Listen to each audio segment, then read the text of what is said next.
அக்பரின் அரிய பெரிய சாதனைகளுக்கும் நீண்ட நெடிய அரசாட்சிக்கும் பல திறமைசாலிகள் அவர் அவையை அலங்கரித்தனர்.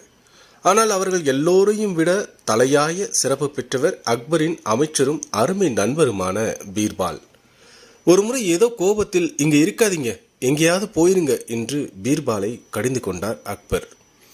பீர்பாலும் எங்கோ சென்று விட்டார். ஆனால் நண்பரை பிரிந்த ஏக்கம் அக்பரை வாட்டியது. ஒரு நாள் அரசவை கூடியிருந்த சமயம் அரண்மனை சிப்பந்தி ஓடி வந்து, மகாராஜா, உங்களை சந்திப்பதற்காக ஞானி ஒருவர் வாயிலில் காத்திருக்கிறார் என்றான்.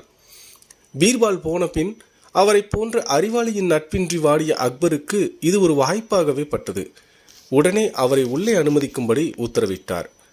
ஓர் இருக்கை அளித்து அவரை அமரச் சொல்லி, ஞானியே, நீங்கள் எல்லாம் அறிந்த மேதை என்பதால் இங்கே ஏதாவது ஒரு அற்புதத்தை நிகழ்த்தி காட்ட முடியும்